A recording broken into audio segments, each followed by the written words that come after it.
Do you want to see a fundamental change in the way that patients interact with you and your team and your staff inside your practice? One of the quickest, fastest, simplest changes you can make is convert your practice to a checkup based practice. Now, what is that and why would we do that? I'm Dr. Jamie Richards, CEO of Life by Design, over 100 Life by Design certified offices around the world, clinic director at the Life by Design Center in Blenheim, Ontario, and the founder and developer of the retention based practice method.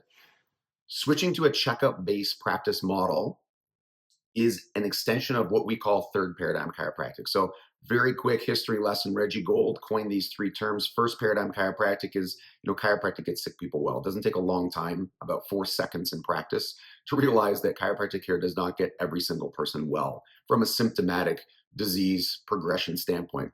Second paradigm chiropractic is actually more dangerous, but slightly more innocuous in the sense that, it's saying, Mrs. Jones, I know the cause of your problem. It's subluxation.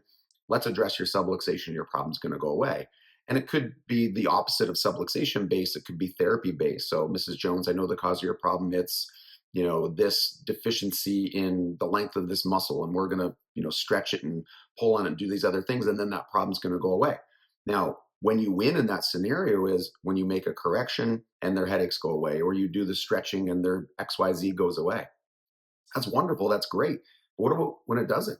And how do you differentiate who needs that care and who's going to benefit from that care? And so, third paradigm chiropractic, which is the chiropractic that we generally provide for our families, but withhold from our patients, because the majority of chiropractors, even incredible chiropractors who we all know and love, the majority are still second paradigm chiropractic.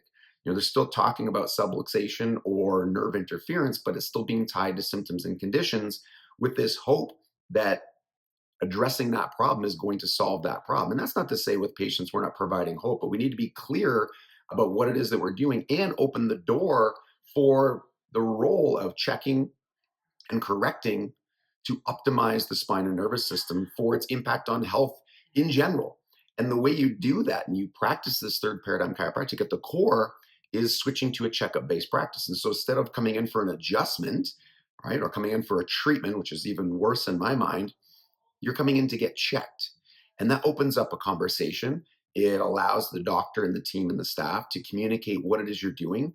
It also allows people to more easily understand when they may have symptoms or conditions and they may not be improving or getting better, that there is still value in the process, because the goal is checking for problems, correcting those problems, irregardless of what happens outside of that. And again, that's not to say there's no hope.